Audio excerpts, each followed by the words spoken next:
Greetings everyone, my name is Etterville, and welcome back to my Let's Play of A Valley Without Wind. In the last part, I defeated the evil overlord of continent number 1 and thus freed the survivors of its tyrannical rule. So now, because of that, continent 2 has been unlocked.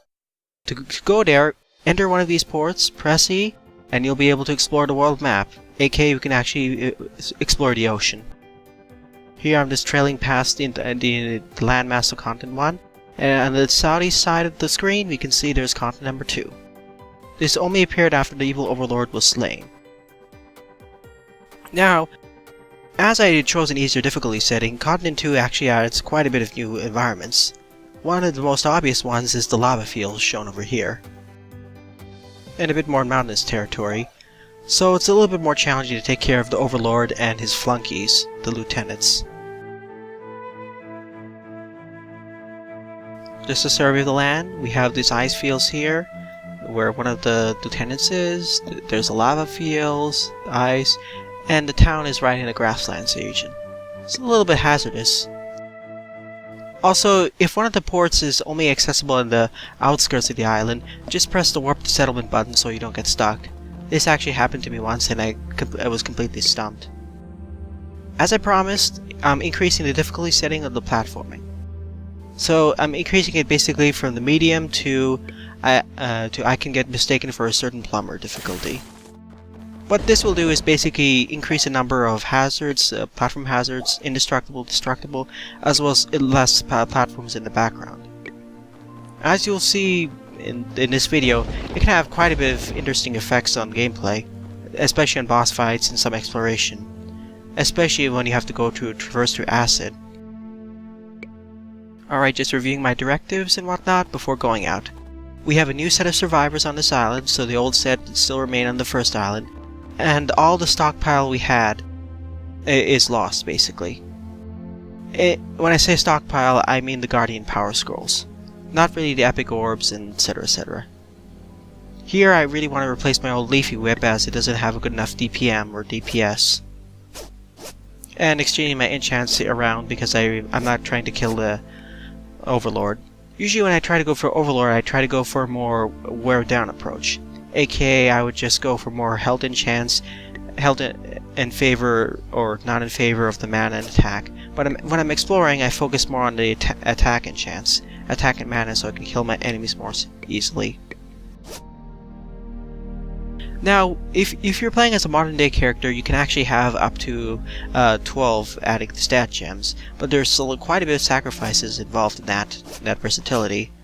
As, for example, you lose the increased jump height, or for the Ice Age people, you lose the ability to have the Ice Age clothing, aka resistance to the ice without having the extra weight.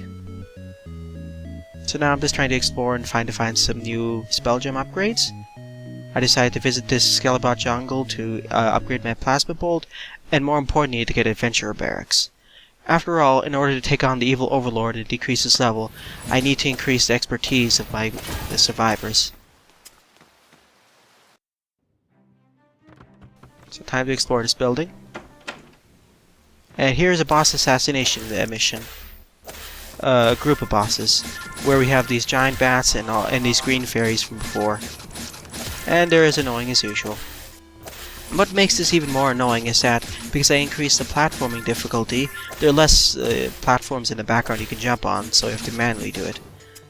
Now, if you're jumping and shooting at the same time, it can get a bit problematic, especially considering I was fighting this boss with a 3-button mouse. This game is much simpler with a 5 or 7-button mouse because you can bind more things to it at once, instead of having to have your hands move all over the keyboard and mouse in order to hit all the hotkeys. You can get used to it, but I still find it quite annoying. It's another one of the Scalable shooters, the gold ones. I never really memorized the specific names of the Scalabots, I just memorized how they look, like bronze, shooter, tiny, etc, etc. And combined with this platform setup, taking on the small enemies is very annoying. This is where Creeping Dead or any of the lock-on spell gems would be much more useful. At least these fairies don't do that much damage to me. It'll be much more of a concern when I turn up the combat difficulty itself. Because oh boy, especially if you turn up the difficulty setting by just one level, defeating the overlords becomes much more unsurmountable challenge. It's doable, but it takes a lot more tries.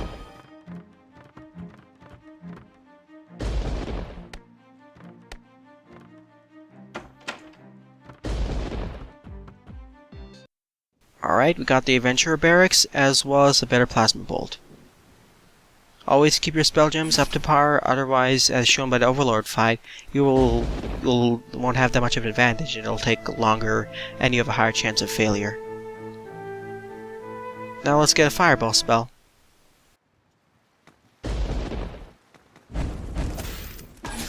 And taking care of these small Scalabots in the Scalable Jungle is kind of dangerous because of all these oil barrels that explode on impact.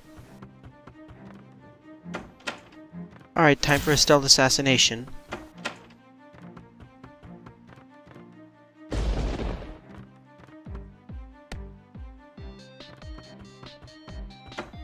I would just wanted to double check to see if I missed anything. So yeah, most of the same old, though to a much more hazardous environment. And the golden Scalabots are as dangerous as they usually are, but everything doing much more damage.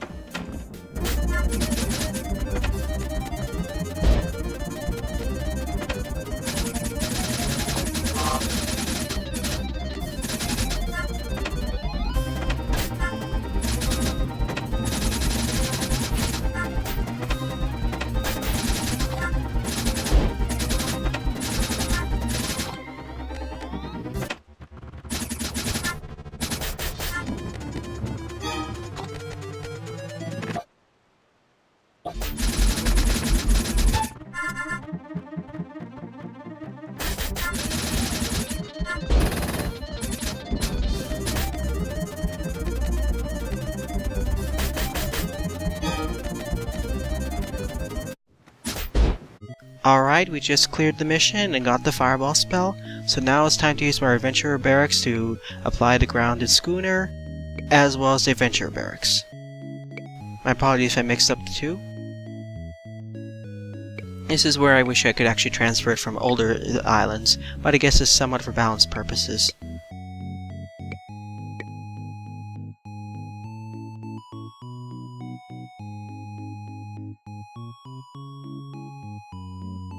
And here I have a covered farm I could buy, or use, but I decided to just go back to my settlement first, as I really wanted to sell up some things, as well as restock.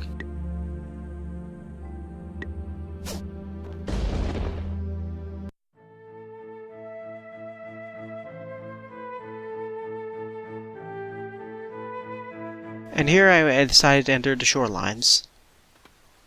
Which I basically skipped most of it thanks to the environment's placement. So yeah, time to defeat another group of enemies. And of course, more balls of light. Well, not exactly the real names, but that's what I basically call it. This is where I wish I had a miasma whip, or creeping debt. After all, I'm basically using their strength against them. But still, it does a lot more damage than most of my other weapons.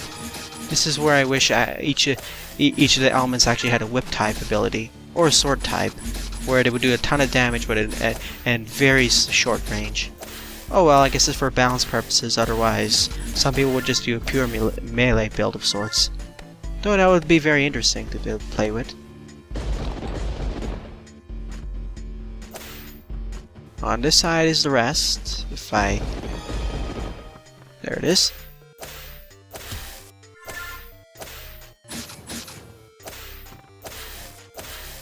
Note that these boss battles become much more hectic when you turn up the difficulty setting, which I will do in the next continent.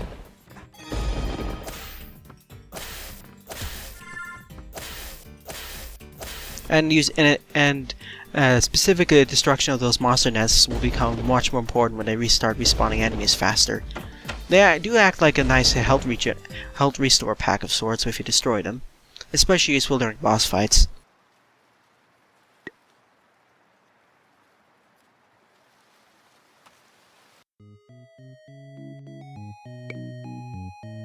Now, time to place the covered farm. After all, I need to support more survivors. There are not that many side effects of actually not feeding your survivors, unless you turn up the difficulty settings. There are much greater consequences. This was actually changed in the sequel to this game, where there are much greater consequences of not actually having enough farms. And here's a new mission type: fix anacrosms in the building. Anacrosms. And apparently the lava fields have a lot of dinosaurs for some reason.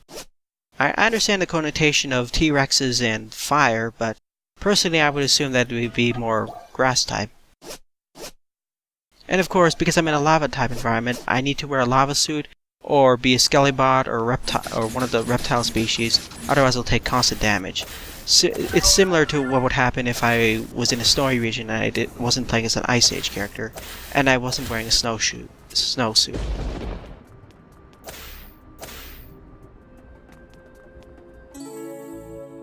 Now, to fix anacrosms in building mission, in that you basically have an environment where there are non-native enemies in the environment. Your mission is to destroy those non-native enemies while making sure you don't destroy the native enemies. Because if you destroy a native enemy, it'll actually add new enemies to the arena, extra ones. Some of them native, some of them non-native. It'll add it to a random part of this area, so it'll make it much more annoying. Thankfully, though, if you visit the regions of this all the regions of this place, and color out the map in the top left, it'll show where all the enemies are. So that makes it narrowing down things a bit easier. What makes it more challenging is that regardless of what enemy type there is, it'll try killing you. And they move all around, so you kind of have to memorize where everything is. Like, because this is a volcano region, I don't want to destroy all these fireball espers, or whatever they're called. As I'll show right here, or soon enough, if I do it, I basically make my job harder, as I need to destroy more of them. At the beginning it's not too bad, but as time goes by and more enemies migrate into these regions, it can get quite confusing trying to destroy them. Or trying to kill all of them. Because it requires you that you kind of have to memorize what places are in each environment.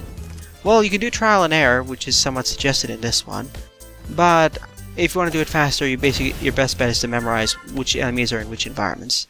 Like that entropy beast up there, or Nightmare Octopus specifically, which fires all these entropy missiles or bombs. That's not native to this region, for obvious reasons. That's more native to the sea areas as well as some of the dark areas. Very annoying and actually kind of scary to take care of, especially if you get shotgunned or by their bombs.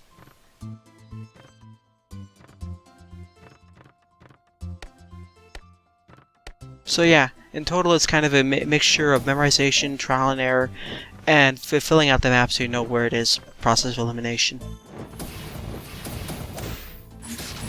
Bring a lot of health for this, an exclusion of health or mana, as you'll probably take a lot more damage, especially in higher difficulties where all the health matters.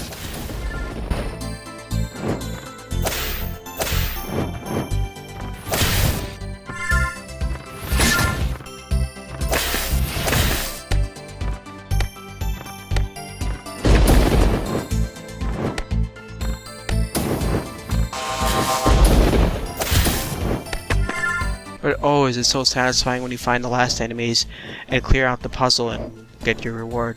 After that, you can basically kill as many enemies as you want once you finish killing all the non-native enemies.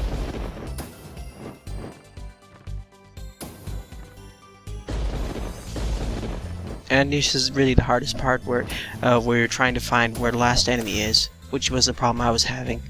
Thankfully it didn't take too long, but in other cases it can take up to 5 to 10 minutes to find that last one, if you're not cautious enough.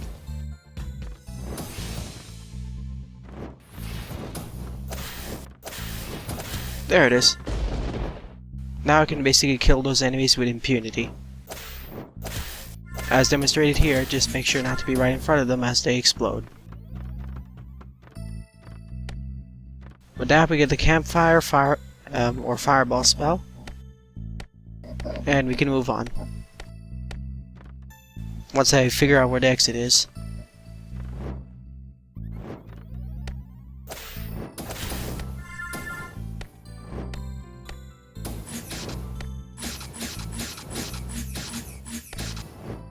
There it is. And with that, this Anarchism mission is over.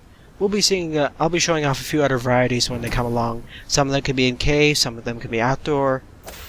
Usually the ones in caves or outdoors I find to be the simplest.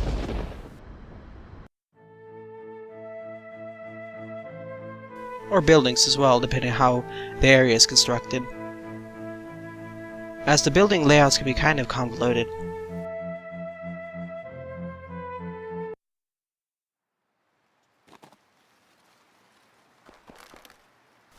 And over here, as I took on the heat, as I have a heat suit on, standing in the snow will basically cause me to take cold damage, even though I'm basically an Ice Age character.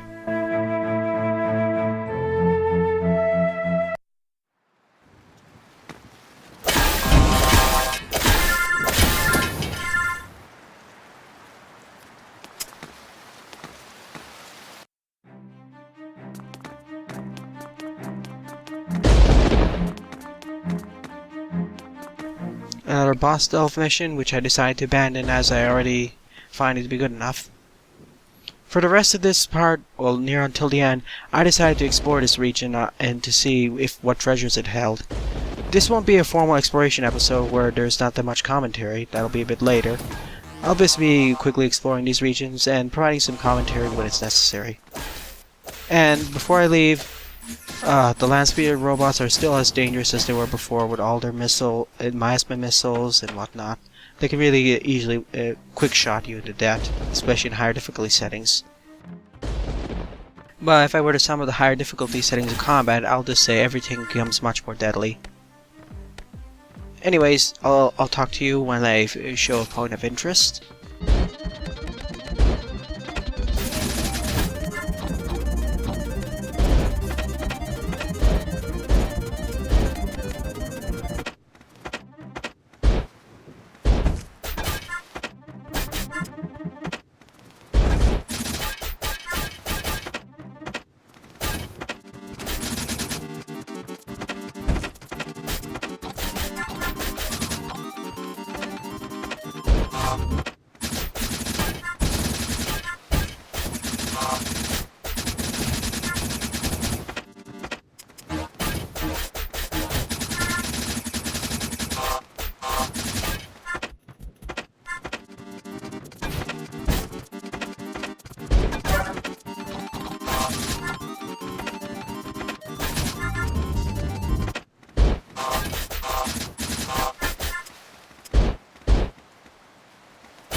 Here's in that one room which was really affected by the increase in difficulty in terms of platforming.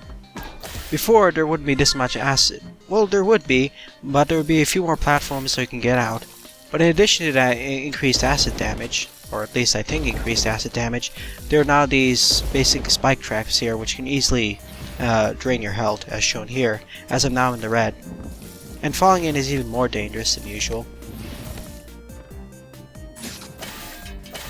Yeah, I kind of took too many risks here and almost died, so be very cautious in these types of rooms, as the layout is more convoluted. This also seems to affect enemies, as shown by that skelly bot being spawned in the acid and slowly dying.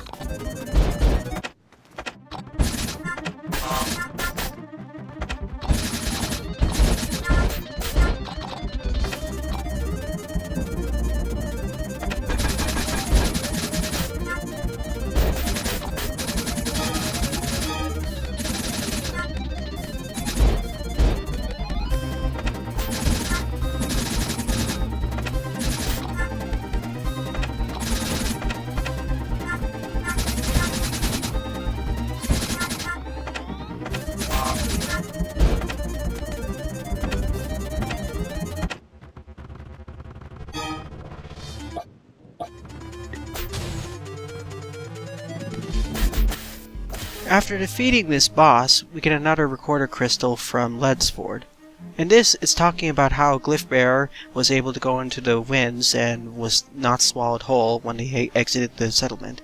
And he actually found some people who basically foolishly exited the settlement without a glyph, though in madness. And the commentator, or the person who wrote the glyph or this message basically saying that people are taking too many unnecessary risks. He was the 5th glyph bearer and he perished eventually, which is a common theme as I'm basically on my 2nd glyph bearer at this point, if I recall correctly. Yeah, glyph bearers in this world have a very short life, especially considering how much danger there is, as shown right over here, as my first glyph bearer died because of a unfortunate encounter with 2 deep woods gargans. So, always be on your lookout. Alright, with that, I've did enough exploration today, and I have enough conscious shards, as well as some extra materials for crafting spell gems. Now, if you cannot find the correct materials or a scroll for summoning a wind shelter, you can actually buy it from one of these Alari. It's pretty costly though, so I usually avoid doing it. But when it has to come, that's a nice way of not getting stuck or screwed over by the random number generator not working in your favor. You can force it, but it takes a while. So usually what I do is I do it in multiplayer, or there's a certain way, or just explore the lower level caves so they give more conscious shards and a higher chance of actually spawning those guardian power scrolls for wind shelters. Either way works. Like over here it costs about 9,000 conscious shards, and I had only about 12,000 or 13,000. So yeah, pretty pricey. Alrighty then, in the next part, I'll be going after the first evil lieutenant down south, and then go explore more so I can find more wind shelter power scrolls. Thanks for watching, and have a nice day! Toodles!